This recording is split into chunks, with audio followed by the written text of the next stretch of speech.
Welcome to today's gardening. I'm Amy Ivy from Cornell Cooperative Extension, and this week I want to show you what's going on in my garden now that it's midsummer. Things have really taken off. Right here in this section I've got tomatoes, cucumbers, peppers, and basil that we're going to talk about today. Let's start with the tomatoes because that's everybody's favorite plant. I've been trying to train these to just a few main stems in order to concentrate the growing energy so that it just doesn't become a mass of leaves, because that's not as productive for making a lot of fruit. And most of what you see is the Rutgers, and these are different suckers, separate suckers that have grown off the plant, and I need to keep after them and keep pruning out the additional suckers that form so I can concentrate the energy of the plant to these main stems that I've got staked up here. There's one main stem here you can see that I've tied to this stake here to give it support, and I need to continually come in and prune out these suckers. This is a classic sucker. Here's the main stem going up. Here's the leaf. The leaves get quite large. Look at the size of that leaf. And the sucker is the shoot that forms in the axil. So this needs to come out, and the sooner I pinch it out, the better for the plants. It's nice to not let these get so big.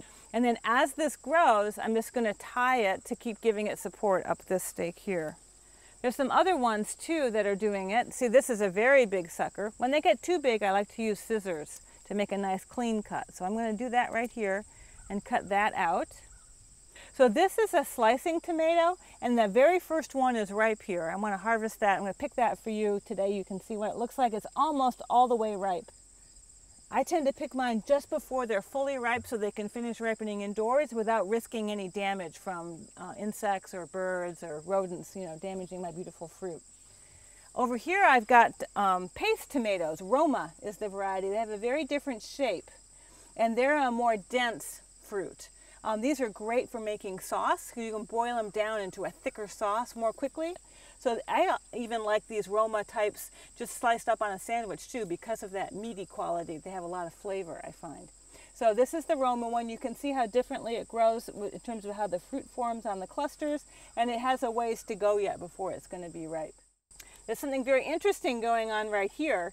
Look, if I turn the leaf over, that is a young tomato hornworm. I know it looks pretty big right now. You can see next to my finger here, it's probably 1.5 inches long, but this little guy will get to be 4 inches long and quite fat. It's big around, at least as big around as a pencil. And it has this, it's distinctive by this big horn on one end. That's why it's called a hornworm. And it can do quite a number. It's very hungry, and it'll just devour the leaves of your tomato.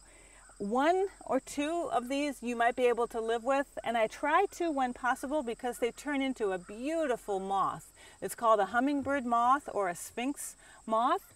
So I hate to kill these if I can help it. So I try to let at least a few of them go, and then I try to find a balance. I can afford to lose some leaves here, and my plants can tolerate some of the damage, but if they get too prolific, I might take it off and move it someplace else. Cucumbers are a lot of fun to grow. They just kind of trail along. They do really well if they have some kind of support like a trellis, and I do have some growing on a trellis on the other side of my garden. They do well on trellises because they have these tendrils. Look at how, and they'll wrap around anything. Look at this one wrapped around its own tendril here and hang on really tight. And you can see how it does vine along. The fruits come along in different sizes. Here's the flower coming, and then here's more tendrils. So it does help to get them up off the ground and give them a place they can grow up. So cucumbers are fun until they start to decline. Don't worry if that happens to you. It's almost inevitable. Every summer they eventually kind of give up the ghost. The leaves get more and more tattered looking, and the whole plant gets kind of beat up looking. At that point you can just stop the crop for the year, be glad you got what you got out of it, and then focus on your other plants. So let's take a look at these peppers I've got over here too. They're coming along really nicely. So my peppers are looking especially nice right now. They're lush and full. They're just thriving right now. I'm really pleased with them. And you can see the green peppers are beginning to develop right here. But this is a variety called Red Beauty, and I really like red peppers. I think they're a lot sweeter tasting. Green peppers are just immature colored peppers. So this is going to become a brilliant deep red. So I'm going to leave these here and not harvest them for a bit longer. You can see the nice fruit set I've got on them though. I'm really pleased with that. I've made this kind of makeshift trellis support system for them because as the fruit gets bigger and bigger, if you get a strong wind, and we certainly have had some turbulent weather this summer, the wind can really pick up that heavy fruit and knock the plant around and actually can snap off or bend over the plant, which isn't good for it, of course. So I made just sort of this simple structure around it. I put some crisscross twine in between to give some support to those plants as the wind might blow them around some. So that's my pepper. So let's take a look at the basil over here now too. This plant is thriving and it is ready to be harvested. So I like to use scissors to do that. And what I do is take whole stems off. You could just pick off individual leaves, but what I'm trying to do is pinch it back as I harvest it to encourage more shoots to grow. I'm going to take a look at this stem, follow it back, and you can see even right here, you can see 2 new shoots forming here. So I can prune this right here, cut this out right here, and have this to take inside to cook with. And I've left behind these 2 new shoots, which are each going to grow into their own stem that I can harvest in another couple of weeks. So as I go around, I'll be taking these different shoots off here like this and cutting it back, and then leaving these growing points behind to fill back out again for a second harvest. I've already done this once. You can see where I did this a couple weeks ago. And see, I cut it back here. And this is what those little side shoots turn into, this whole big piece right here.